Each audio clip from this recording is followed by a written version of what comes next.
This is our second viola lesson. Today we will be covering the right arm and everything that is related to it, so bow grip and drawing straight bows. But before we get into that, we're going to review a little bit of what we did last week, or at our last lesson. So, can you show me how to properly, bring your viola from rest position to playing position? Excellent. I did actually notice when I watched this afterwards, your viola is a little bit far out. Actually, I don't know if you're in the picture. So yeah, we need to see you more than need to see me. So if you want to actually bring it in, don't actually twist if you keep your body still, let me bring it a little. That looks a lot better. Okay. It might feel a little stranger. Yeah. But, that way your neck isn't twisting completely 90 degrees. Okay. And your elbow looks pretty good, actually. I think in the last lesson it dropped a little bit sometimes, but it's looking a lot better. So, good job. Good job making those improvements. Okay. So, the first thing we're going to do, we actually, for now, you can set your viola down, because we're just going to be working with the bow. Okay. You actually don't even need the bow right now, because we're going to, actually, yes you do, I lied. Okay. We're going to do something that you might have done in class called, have you ever done the jeté plié exercise? Yeah. We're going to do that. So that involves taking your thumb and putting it right in the little nook right there, right? Mm-hmm. And then your middle and your ring finger go, right? So you've already done it before, so can you show me what you do? Can you kind of talk me through it? Was it one of these lift or something like you go down? Yep, your fingers, they start up, they wrap around the stick, and then they plie backwards. Okay, yeah. And this should get you into a more natural playing position. So it's just switching back and forth from this to this? Yep. Yeah, it's a couple motions. But that looks pretty good. And then the other fingers should usually follow when it's getting into the playing position. Okay. This is something I definitely want to talk about in this lesson, is the angle at which your arm is going to be, your wrist, in the hand, that's going to be tilted. Mm-hmm. Cello grip, it's usually a little more straightforward, right? Mm-hmm. With upper strings, that's not really the case. You really want to get some pronation going on. Okay. Because playing like this, it works pretty well for cello, right? Because you can still get the wrist motion. But because it's up farther, your arm is a lot farther up in the air, you want it angled a little bit more. So I kind of call it the jellyfish motion. Okay.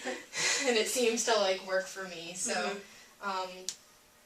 yeah. And this is, so you want to try tilting. Yep.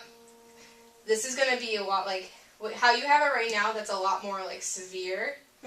For, that would be if you're doing a really, big up bow. Okay. But that might be a way you might want to think of it, because if you think, okay, it just needs to tilt a little bit while you're playing, you might revert back to your old habits, you know what I mean? Okay. So, that looks pretty good. That's, you always want to make sure, too, that your pinky isn't, flat on it? Yes, you don't want to flex it. Okay. Because, this is something they talked about in the videos that we've been watching, too. Everything needs to be super relaxed, because you almost think of it each thing is a gear, and if one gear is stuck, then nothing else, they all will fail. Right. So you want to make everything is nice and curved and relaxed and not tense. I should be able to kind of just move your wrist along. Yep, just like that. But you always want to get your, you can get your fingers curved a little more around, wrapped around the stick. They don't have to be super up here. Okay. That's how I started out when I came here. You don't want to do that. That looks pretty good, and you can get your pinky a little more around it. Yeah, you don't want it sitting right on top like that. But you don't want it like this too. You know what I mean? So you just have to find the happy medium, and that looks pretty good. I think I talked about this in the last lesson. You don't need the Yeah. pencil, yes, and this is a good way to practice getting the motion. This is especially good for people who had like really messed up like bow holds. I'm not saying yours is messed up. It's, no, like it's just a beginner bow hold, and it's almost kind of like jeté and plieing. It's just like a little bit modified. And you can do this, and this will get like a finger action. That looks pretty good. You want to when you're doing it, you don't want your fingers to like. What I think you're doing right now is like you're almost like rolling the pencil back onto your joints. You want to make sure the fingers stay in contact with the bow or with the pencil at all times. It's gonna feel really hard. I'm gonna hold your wrist still. Okay. Just like bend your fingers almost. That's it. That's it. It feels really unnatural, but like this is good because you can just do it in class and no one will ever notice what you're doing. So you can subtly practice while you're in theory. And like it took me a while to become better at it. So don't think, oh my gosh, this is too hard. I can't do this. I give up. Don't, because it can definitely help a lot. And this can help with your wrist action too. You can not so subtly air bow while you're in class and no one's paying attention. But yeah, it looks pretty good. You just always have to remember you want your fingers to stay in contact. You want your fingers to stay in contact with the pencil / bow at all times. Don't let your wrist do like an up and down motion, because it's not really that. No. It's more just letting it be free and almost letting your because it's a whole arm thing. It's not like just your wrist. Your entire right arm is kind of involved with the motion. That looks good. Okay. Back to our bows.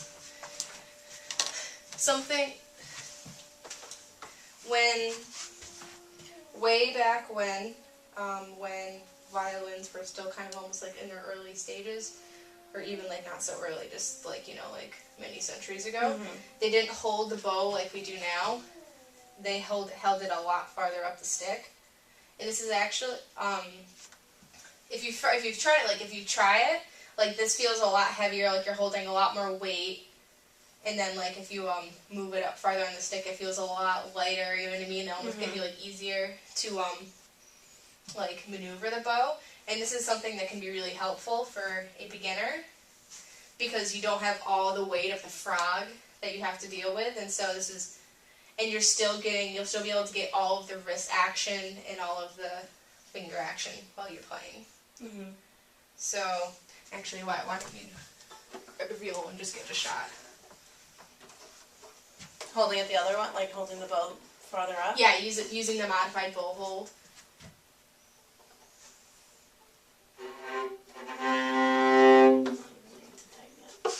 Yeah, that might be a good idea. Good. That thing was all better.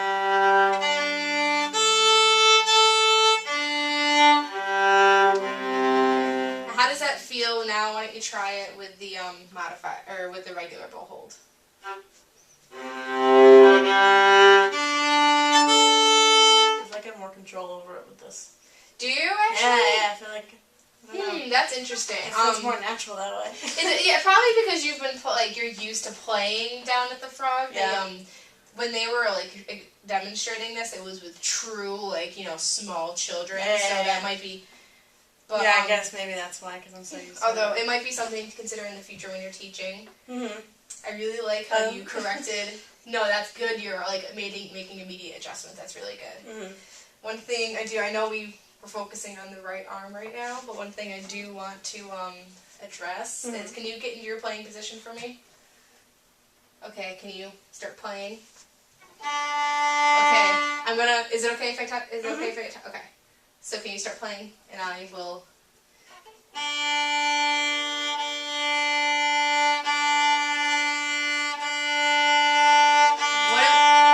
What am I doing what am I keeping you from doing that you... My elbow? Or Yeah, it's your elbow and you've got a little bit of pancake wrist going on. That's Yeah. what we called it when I was in like 4th grade. Don't squish the bunnies, don't get pancake wrist. And straight, yeah, you never want this because then what does this do if you're playing with a flat wrist?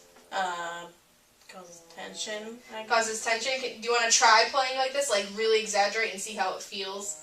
Try just play notes. Like play like 1, 2, 3, 4. You can't. Like you have no mobility, right? So this is something you can check. You don't even need a mirror to check this. You can just look down, and say, oh, how is my wrist doing? Right. But a mirror is an excellent tool.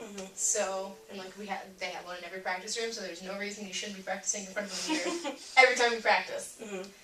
But, okay, so just always just keep that in mind when you're playing. You want a nice, free wrist when you're... It should not, and also like this looks pretty jagged, right? And everything, like when you're playing, it should almost look like a nice, pretty, fluid, straight line when you're playing. That's pretty good. Okay. Now that we've covered that, we're going to get into actually drawing a straight bow, and just like the motion in general. Now, when you are bowing on the viola, or any like upper string instrument, a good way to think of it is like you're making a nice C motion with your wrist. And it's not like this kind of C motion, it's like a C on its side. So like your wrist is up like this. And then like your you see like how my wrist actually physically moved up towards the end. And then like you also have to do that in conjunction with like, drawing a straight, like a perpendicular bow and everything, but it's a good way to think of it so that when you're doing, because otherwise what you're going to do, you're just going to keep bringing it down, and what happens? Your bow suddenly is parallel with the strings instead of perpendicular. So can you just give it a shot for me?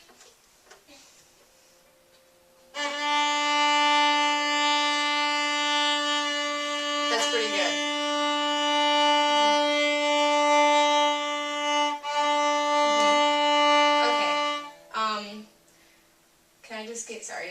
Can you start at the frog for me? Now when you're playing at the frog, I like that you're not dropping your right arm.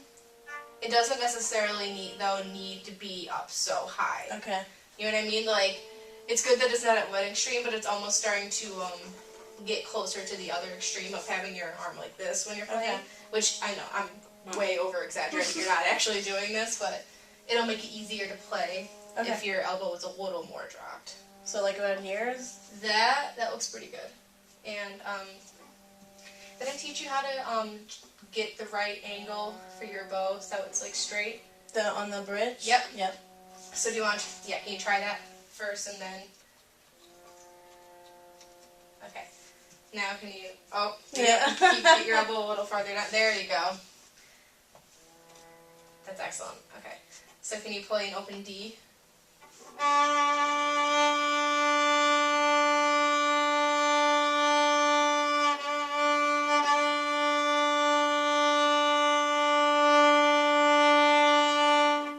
That was pretty good. You didn't actually do that much of a lift. So can you just, can you try it one more time? Because you did it last time. It was really good, and now we're just applying all the corrections we just made.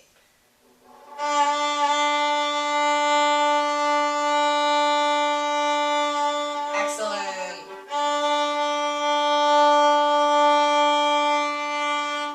That was really good.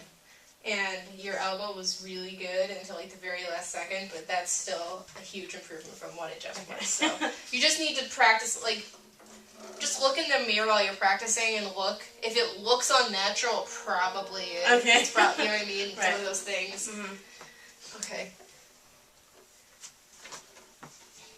Now we're going to talk a little bit about playing in the middle of the... Okay. I didn't ask earlier. Does this all make sense? Like, are you confused about anything? No, I get it. Okay, because I don't want you to like leave these lessons feeling like I don't know what she just said at all. No, I get it. So, okay, good. Now we're gonna talk a little bit about playing in the middle of the bow.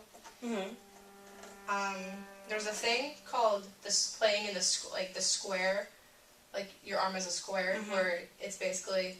I think I talked about this a little bit at the last lesson too. No, it wasn't actually. It was Allison actually. She did it like yesterday.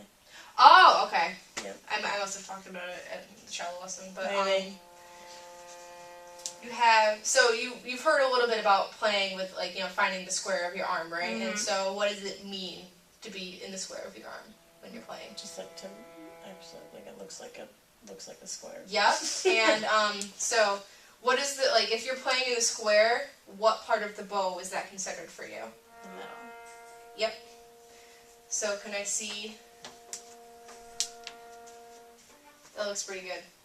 And is it going to be different for each string? Is the square of your arm going to be a little bit different? Yeah, I guess. Why don't you look in the mirror and why don't you see, and then you can tell me what you're finding. No, not really. No, that's pretty good. Okay. You're right. I agree. Okay.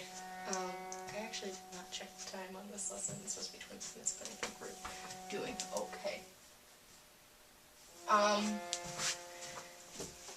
So, can you just try playing in the square for me? Can you try like on each string? Start on. Doesn't matter which string I start on. Your choice. Okay.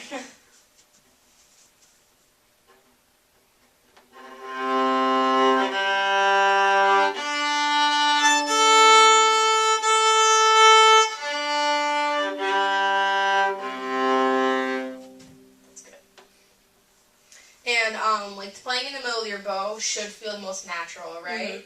And that's also like so. Everyone's square is going to be different, right? Like when I play viola, my square is like really low compared to like some people whose square is like way up here. So when we learn about bowings in the future, you always want to keep in mind where the square of your bow is, because for things like spiccato, it might be a little bit. It's going to be easier to play in the square than if you're like down here or up here, right? So this is all preparation for what's to come later.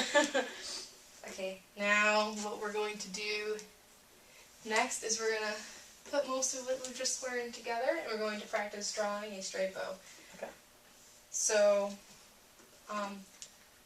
what is one of the most, can you tell, the most important tool, one of them, for practicing your bowing is the mirror, right? Okay, yep. So, what I want you to do is I want you to just play to the mirror right now. Okay. And I want you to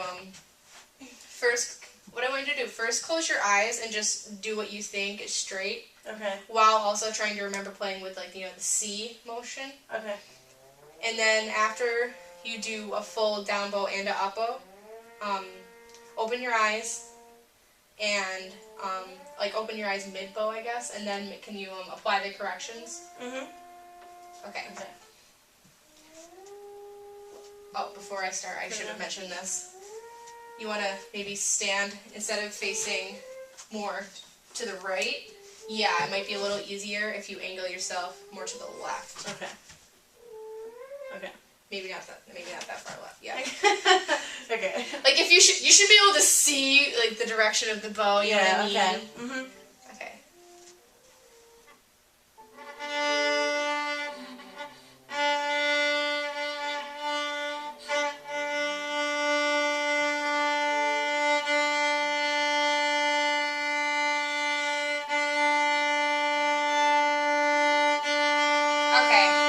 So, can you tell me what was happening when you were closing your eyes? It went like more diagonal instead of straight. And then it was like I felt like I was gonna hit the other strings. Yeah. Which part of the bow is the easiest to play a straight bow in? The middle. And which part would you say is the hardest? Probably the tip. Yeah. Yeah. That's usually what's the hardest. What's hard is because you want to keep a straight bow, you actually have to angle your arm.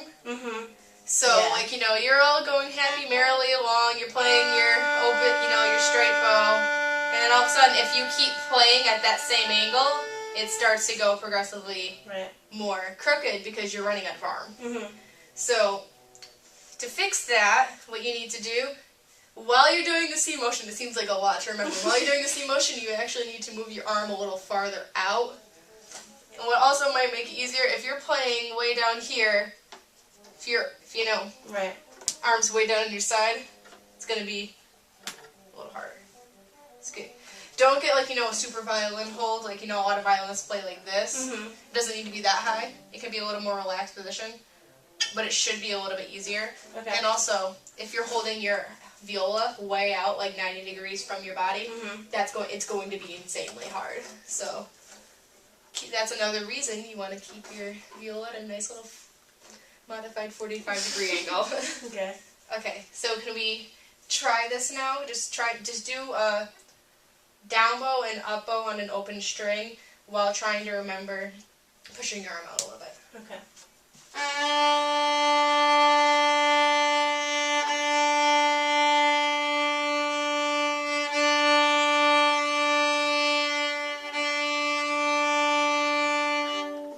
Okay, how did that feel? It sounded better on it personally, but it feels a little weird, doesn't it? Yeah. And it's like it actually feels like it's a little difficult to always even be able